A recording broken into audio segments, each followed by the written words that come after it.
यमुनानगर में आयोजित कार्यक्रम में मुख्यमंत्री नायब सिंह सैनी ने संबोधित करते हुए कहा, हिंद की चादर श्री गुरु तेग बहादुर जी के 350वें शहीदी दिवस पर चौथी पवित्र यात्रा की शुरुआत का मौका मिला। यह मेरे लिए गर्व की बात है। इतनी भारी संख्या में आने के लिए सबका स्वागत और अभिनंदन। पहली यात्रा सिरसा से, दूसरी यात्रा पिंजौर और तीसरी यात्रा फरीदाबाद से की शुरू गई है। यह यात्राएं पूरे हरियाणा में गुरु तेग बहादुर जी के इतिहास को लोगों में पहुंचाने का काम करेगी। चरणा विच बैठी प्यारी साध संगत जीओ, मैं निवेदन करदा 25 तारीख ਨੂੰ जो कुरुक्षेत्र ਦੀ ਭੂਮੀ ਦੇ जो ऐतिहासिक भूमि है और जिस भूमि ते अलग अलग समय ते हमारे गुरुओं के चरण कमल उस पवित्र भूमि ते पड़े हैं, तो वहां पर आप सब परिवार सहित आन दी किरपालता करना।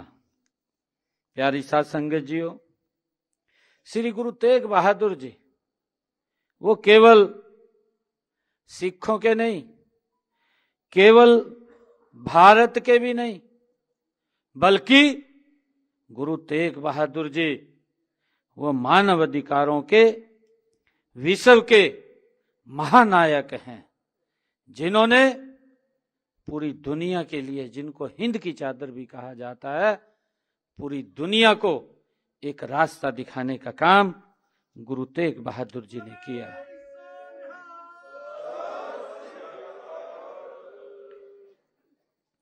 प्यारी साध संगत जीओ, हम सब जानते हैं 1664 में 8वें गुरु सरदार हरकिशन जी के ज्योति ज्योत समा जाने के बाद गुरु तेग बहादुर जी इस गुरु गद्दी पर बैठे।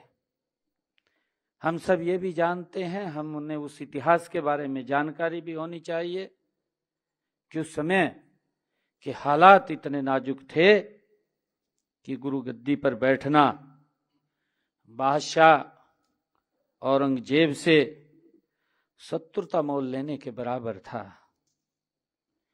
प्यारी साध संगत जीओ, हम सब जानते हैं कि औरंगजेब के शासन में धर्म परिवर्तन के लिए लोगों को किस प्रकार से मजबूर किया जाता था, किस प्रकार से उनके ऊपर अत्याचार होते थे, महिलाओं पर अत्याचार होते थे। ऐसे संकट के समय में गुरु तेग बहादुर जी ने निर्भयता का परिणाम देते हुए गुरु पद पर सेवा करने का स्वीकार किया। प्यारी साध संगत जीओ, कहा भी है कि शौर्य जहां पर मौन खड़ा था, वहां आवाज बने गुरु तेग बहादुर। तन दे मन दे प्राण भी वारे, पर सत्य न छोड़े तेग बहादुर। ये गुरु तेग बहादुर जी के बारे में ये कहा गया है।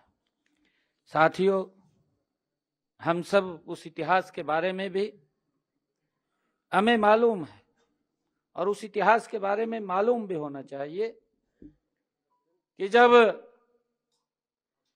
औरंगजेब के द्वारा जो जोर जुल्म के बल पर हिंदुओं को कन्वर्ट किया जा रहा था, अत्याचार हो रहे थे, उस समय में पंडित कृपाराम के नेतृत्व में हमारे कश्मीर के पंडित आनंदपुर साहिब में गुरु तेग बहादुर जी के पास आए।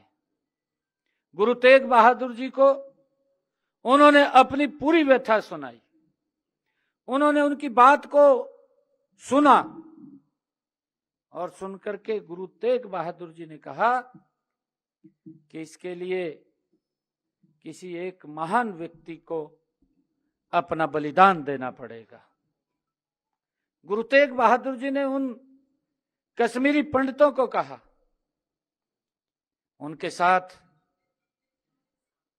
बहुत ही उनके सपुत्र मात्र जिनकी आयु 9 वर्ष की थी, गुरु गोविंद सिंह जी उनके साथ ही बैठे थे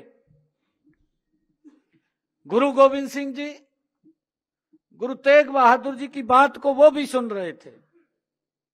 और जब उन्होंने कहा कि किसी महान व्यक्ति को बलिदान देना पड़ेगा, तो गुरु गोविंद सिंह जी ने कहा कि पिताजी, आपसे बड़ा बलिदानी कौन हो सकता है?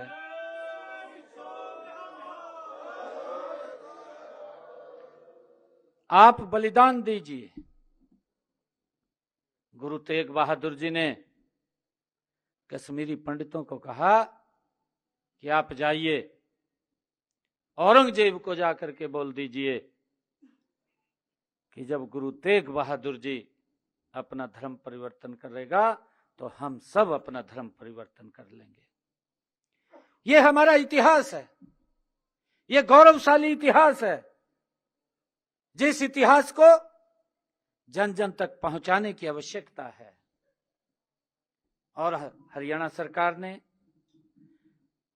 हरियाणा सिख गुरुद्वारा प्रबंधक कमेटी ने यह निर्णय किया कि गुरु तेग बहादुर जी का 350वां ये शहीदी पर्व हर घर तक इसकी आवाज जाए, हर घर के अंदर उस इतिहास, उस कुर्बानी के बारे में आने वाली पीढ़ियों को उसकी जानकारी हो।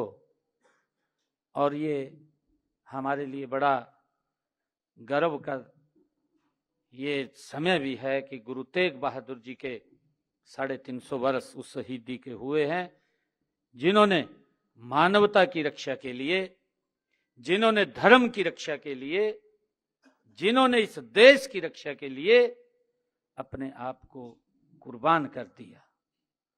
प्यारी साध संगत जियो, हम सब देखते भी हैं कि इतनी बड़ी कुर्बानी दुनिया में मुझे न देखने को मिली है, न कभी सुनने को मिली है, जितनी बड़ी कुर्बानी गुरु तेग बहादुर जी के परिवार ने इस धर्म की रक्षा के लिए दी है।